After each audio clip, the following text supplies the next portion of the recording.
mujer y entrenamiento. Y en este bloque mujer y entrenamiento vamos a ver la columna. Y no es que la columna de la mujer sea muy diferente a la del hombre, sino que hay algunas tendencias un poco diferentes que tenemos que tener presente a nivel mecánico en la mujer. Ojo, y soy claro, no es que la mujer tenga una columna muy diferente al hombre, ni que tenga mayor cantidad de vértebras, ni de discos intervertebrales en la columna sacra, ni ese tipo de cosas, sino que el comportamiento, o digamos, la mecánica en la mujer a veces tiende a tener un comportamiento un poco diferente por algunas cositas interesantes que vamos a ir viendo ahora. ¿Listo? Muy bien. Lo primero es empezar a comprender un poco la columna. Acá tenemos la columna vista en la imagen izquierda de sus pantallas. La tenemos vista de lado, totalmente de lado. Y cuando la columna está de ladito, pues sí presenta unas curvaturas. Pero cuando tenemos la curvatura, cuando tenemos la columna acá de frente como tal, acá en esta imagen que se encuentra de frente, ella no debe presentar curvaturas ni a la derecha ni a la izquierda. Acá, cuando la tenemos de ladito, en esta imagen, sí tiene unas curvaturas de concavidad anterior o concavidad posterior. Concavidad es esto, que es como una copita así horizontal. Entonces, por ejemplo, acá a nivel torácico, acá a nivel cervical, en esta parte superior, hay una concavidad. Acá a nivel, digamos, torácico hay otra concavidad, y por acá abajo hay otra concavidad, y vamos a mirarlo poco a poco. ¿De acuerdo? Muy bien. Volvemos acá otra vez. Vemos que si observamos la columna de lado, pues va a tener una serie de curvaturas. ¿Qué función tienen las curvaturas? Las curvaturas tienen la función de distribuir el peso corporal, servir de amortiguador junto con los discos intervertebrales como tal, bueno, y otros elementos adicionales que vamos a ir poco a poco. Si miran la columna de frente, les decía que usted va a ver así como casi que en una línea recta. Estas curvaturas que vemos acá cuando observamos la columna de lado, tienen sus funciones, les decía, y tienen unas curvaturas que son normales hasta un punto. Por ejemplo, acá a nivel cervical, que es esta parte superior, si usted mira esta parte superior acá arriba, esta parte es la columna cervical y la vamos a colocar acá al ladito. Acá en la columna cervical, si la persona está mirando hacia allá como tal, es decir, esta sería la parte posterior, toda esta sería la parte de atrás y esta sería la parte anterior. Acá en la parte de atrás del cuellito, ¿sí? A nivel de columna cervical, esta sería una lordosis, y esa lordosis también estaría acá en la zona lumbar. Entonces tenemos una columna cervical que consta de 7 vértebras. Luego la columna cervical viene la columna torácica, miren, sería esta sería la columna torácica, y luego la columna torácica viene la columna lumbar. Básicamente hasta allí, en las que he nombrado son las que tienen discos intervertebrales, pero pues eso lo vemos en el taller básicamente de columna. Lo que quiero ahorita es que conozcan un poco de la columna. Y por acá tenemos la columna sacra, interesante, o la parte sacra, el componente sacro. El componente sacro tiene una particularidad, es que no tiene discos intervertebrales móviles, sino que son también como óseos, ¿sí? Están allí soldados, se dicen que son como un vestigio. Y tenemos el coxis, ¿de acuerdo? Compuesto también allí como por 3 huesitos bien interesantes. Aquí tenemos entonces todas las porciones de la columna, la porción cervical, la porción torácica, la porción lumbar, la porción sacra y la porción coxal. ¿De acuerdo? Si nosotros observamos a las personas, por ejemplo a una chica, en este caso que estamos hablando de mujer, hay varias, digamos, alteraciones de sus curvaturas. En esta ocasión ustedes van a ver que a nivel torácico, que es acá a nivel de la espaldita, acá a nivel torácico, que es acá a nivel de la espalda, para que lo comprendan, detrás del pectoral, tiene un aumento, una curvatura bastante aumentada. Esa curvatura, cuando no está tan aumentada, se llama cifosis, pero cuando está tan aumentada como se encuentra acá, se llama hipercifosis. En las chicas, pues no es tan frecuente encontrarlas con una postura cifótica, pero pues se los quería mostrar. Pero esa curvatura a nivel lumbar como tal sí se tiende a aumentar, y se tiende a aumentar muchísimo en muchas chicas, ¿de acuerdo? Cuando esa curvatura no se encuentra aumentada, se conoce como lordosis. Cuando está aumentada, se conoce como hiperlordosis. Es decir, ese prefijo hiper nos da la característica de que es algo mucho más grande. Entonces no solamente tiene acá por ejemplo una cifosis a nivel torácico, sino que tienes una hipercifosis, y acá a nivel lumbar tiene una hiperlordosis.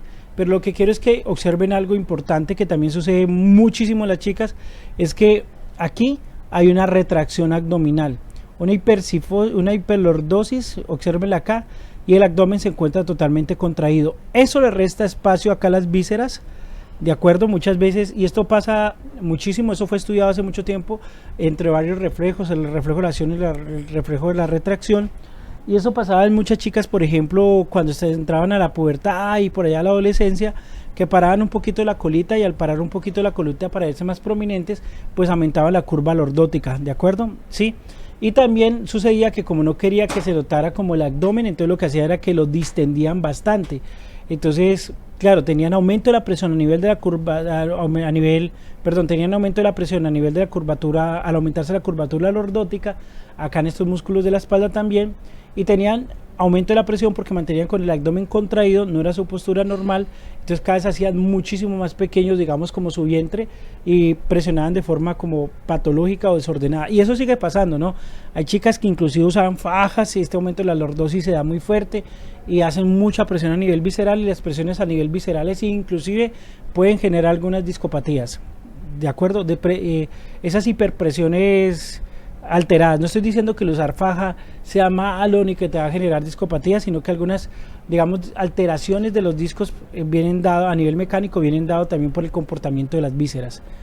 Pero pues ese no es el caso de este taller, pero sí quería como que lo comprendieran un poco más. Aquí tenemos otro elemento, aquí tenemos una hipercifosis, ¿de acuerdo? Pero recuerden que la cifosis es acá a nivel torácico, pero lo que vamos a detallar en este caso es esta hiperlordosis aumentada, pero mire que en el caso anterior ella tenía una distensión abdominal muy fuerte, perdón, tenía una retracción abdominal y acá tienes una distensión abdominal. Hay varios tipos de distensión abdominal, pero por ahora pues entender la distensión es como que el músculo abdominal se alarga, se alarga, se alarga, se alarga, se alarga, y muchas veces no es solamente porque no entrenen el abdomen o no se soluciona únicamente entrenando el abdomen, sino que hay varias pautas que hay que tener en cuenta. Acá aumenta la presión en la columna lumbar, se distiende bastante el abdomen. Al distenderse bastante el abdomen, lo que hace es que el contenido visceral también puede llegar a descender un poco. No estoy diciendo que realmente descienda y que se baje, no, que pues la presión interna de los órganos se altera también. El piso pélvico tiende a sufrir también un poco allí, y las mujeres sí que sufren de piso pélvico, pues no todas, pero pues es más frecuente en ellas las alteraciones de piso pélvico. Pero recapitulando, básicamente a esta es una hiperlordosis a diferencia de la anterior con distensión abdominal, y no solo se soluciona haciendo entrenamiento abdominal. Estos músculos de la espalda sí o sí tienen que relajarse, buscar un buen fisio que les ayude o un proceso de readaptación si están entrenados para hacer procesos de readaptación. ¿Ok? Acá volvemos y lo vemos más claro, tenemos una hiperlordosis aumentada, ¿sí? Y con una muy buena retracción abdominal. No quiere decir que esta postura sea necesariamente mala, porque no hay posturas del todo buenas ni malas. Lo que quiere decir en este caso es que si usted tiene una retracción abdominal, debe ser controlada, debe ser regulada, debe ser, digamos, como a la altura o propicia para su condición. Pero en la búsqueda de no parecer tan gorditas o tan gorditos, muchas veces hunden demasiado el abdomen, y lo que manda a nivel corporal, a nivel de entrenamiento, se llama es adaptación. Entonces esa adaptación es supremamente importante, porque hay gente que se adapta a estar contraída todo el día, hay otras que no. Igual cuando tú tienes que hacer una contracción consciente y estás todo el tiempo de esa forma, pues también la fatiga va a ser alta. Percíbalo o no, va a haber una fatiga alta, y esta curvatura aumentada acá, si realmente es aumentada, esa lordosis va a mantener los músculos de tus posteriores de tu tronco, los extensores del tronco van a mantener muy contraídos, y también va a inducir fatiga. Entonces son personas que dicen, no, yo tengo buena postura, pero pues buena postura que es un control abdominal que realmente es forzado, y unos músculos de tu espalda total y completamente rígidos. Contraídos no, porque siempre van a contraer, más son músculos tónico-posturales, es decir, que tienden un poco más a la contracción, pero los tiene rígidos, son músculos que no se relajan, entonces también va a tener un poco de tendencia al dolor de espalda, pero dolor de espalda no por adaptación, sino por fatiga. Aquí tenemos otra vez una lordosis, una hiperlordosis con una distensión abdominal todavía mucho más prominente, que ya no es tan arriba, sino que ya es un poco más abajo. A veces, por ejemplo, durante el periodo tienden a suceder un poquito como que se infla la parte del bajo vientre, como la vejiguita, como un reflejo viscerocutáneo, es decir, desde las vísceras hacia la parte cutánea, y sí, tiende a suceder también, pero lo que yo quiero es que observen si estas distensiones abdominales están apareciendo es por una postura inadecuada, bueno, y otros elementos como que van surgiendo a partir de posturas también alteradas. Y quiero aclararles allí, pero profe, entonces ¿cuál es la postura correcta? Hoy se habla de que no hay postura correcta ni ideales, lo que pasa es que no hay haber posturas mantenidas ni sostenidas sobre muchísimo tiempo. Súper importante que tengan en cuenta esto. Entonces, ¿qué les recomendaría?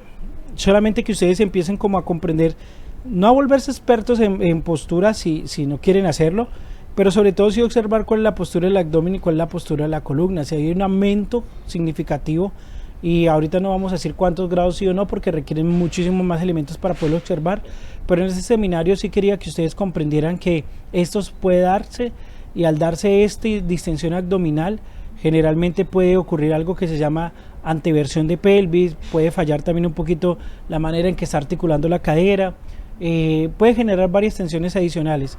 Yo siempre les digo, no todo lo puede hacer el entrenador, apóyense de un buen fisioterapeuta y a seguir mejorando. Pues igual quedan otros bloques interesantes que se deben observar, pero sí tener en cuenta como esto, como una forma de recapitular. Recuerden que la columna, si la miramos de frente, sí debe ser totalmente derecha. Si la miramos de lado, sí presenta unas curvaturas, ¿de acuerdo? De concavidad anterior o concavidad posterior, ¿sí? Si la miramos, bueno, ya esto ya lo vimos otra vez.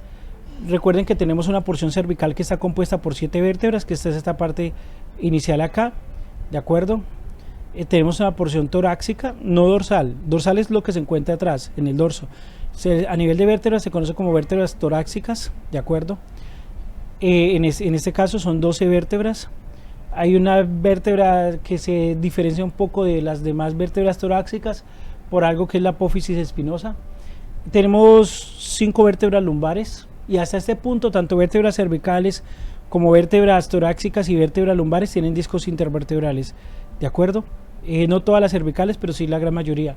Y tenemos la columna sacra y tenemos la columna coxígea también, entonces ya ustedes lo pueden conocer allí. Aquí hemos visto la columna de ladito, bien chévere.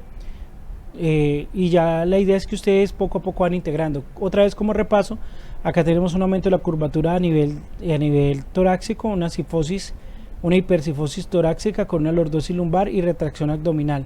Como entrenadores observen esto, por favor. Acá tenemos una hipercifosis con hiperlordosis y una distensión abdominal alta inclusive, ¿de acuerdo? Acá tenemos una hiperlordosis con una retracción abdominal, y acá tenemos una hiperlordosis con una distensión abdominal baja. Bien, entonces repasarlo muchísimo, integrarlo a lo que han visto dentro de los talleres. Los invitamos a los que quieran hacer nuestro taller de columna, que es bastante interesante, columna y entrenamiento, pero por ahorita seguir conociendo más aspectos de lo que puede pasar a nivel, digamos, funcional y morfológico en la mujer.